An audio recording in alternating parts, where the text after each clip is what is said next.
বৌমা, ও বৌমা। হ্যাঁ মা বলুন। আজকে দুপুরের খাবারে পোলাও, মটন কষা আর তুমি আনারসের চাটনি বানাও। হ্যাঁ মা, আমি বানিয়ে দিচ্ছি। আমি এখনই গিয়ে সব রেডি করছি। হ্যাঁ বৌদি, চলো আজকে আমিও তোমার সাথে রান্না করে তোমাকে হেল্প করি, তাহলে আমিও এই রান্নাগুলো শিখে যাব।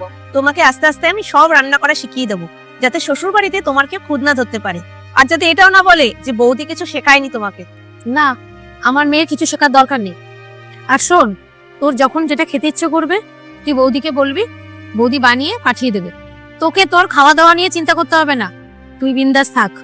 ও মা, তুমি এসব কি কথা বলছো? আমার শ্বশুর বাড়ি থেকে বৌদি থাকবে নাকি গিয়ে? আর ওখানে তো সবকিছু আমাকে একাই সামলাতে হবে। আর তার থেকেও বড় কথা হচ্ছে বৌদি দারুণ রান্না করে। আমাদের সবার ভালো লাগে বৌদির রান্না, একমাত্র তোমারই খালি ভালো লাগে না। সব বিষয়ে তুমি খালি বৌদির খুদ ধরতে থাকো।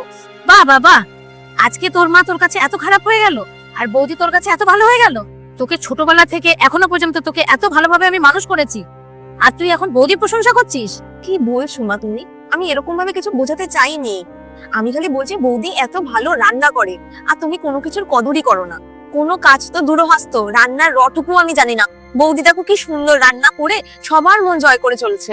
আর আমিও চাই বৌদির মতন আমি শ্বশুর বাড়িতে গিয়ে ভালো ভালো রান্না করে আমিও যাতে সবার মন জয় করতে পারি। তুই চিন্তা করিস না, তোকে আমি এমন বাড়িতে বিয়ে দেবো যেখানে তোর এক গ্লাস জল ভরে খেতে হবে না। বৌদির মতো নাকি ভিখারি ঘর থেকে তুই যাবি? আমি তোর শ্বশুর বাড়ির লোকদের এত কিছু দেব, সবাই তোকে মাথায় করে রাখবে। মা এসব কি বলছো তুমি? তুমি এতদিন ওকে খোটা দিতে, ওর রান্না বান্না নিয়ে কথা বলতে, এখন তুমি ওর পরিবার নিয়ে কথা বলছো? এসব কি? মা তুমি ওর কোনো প্রশংসা করতে পারো না ঠিক আছে, কিন্তু এরকম ধরনের শব্দ ব্যবহার করা তোমাকে শোভা দেয় না। আর তুমি বলছো বোনকে এমন বাড়িতে বিয়ে দেবে যেখানে বোনকে কোনো কাজ করতে হবে না। কেন? বড়লোক বাড়িতে বউরা কি রান্না বান্না করে না, কোনো কাজ করে না? আর যদি একটু কাজ শিখেই নেয় তাতে অসুবিধাটা কোথায়? আর মা, যদি বোনের তোমার মতো শাশুড়ি হয় যে বোনের কোনো কাজেরই প্রশংসা করবে না, তাহলে তো ভাবো তো বোনের কি অবস্থা হবে। ব্যাপারটা কি বলো তো? যতক্ষণ না নিজের লোকের উপর কিছু হয় না না, ততক্ষণ সব ঠিক মনে হয়। তুইও আমার বিরুদ্ধে হয়ে গেলি। লোকেরা ঠিকই বলে বিয়ের পরে ছেলেরা আর মার থাকে না, তখন বউয়ের হয়ে যায়। আমি তোর থেকে এটা আশা করিনি। বৌদি, তুমি মার কথায় কিছু মনে করো না।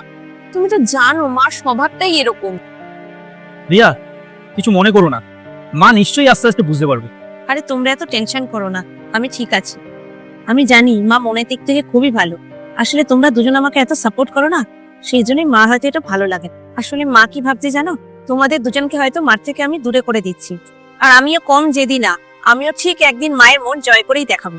ছাড় এসব কথা বাদ দাও। তুমি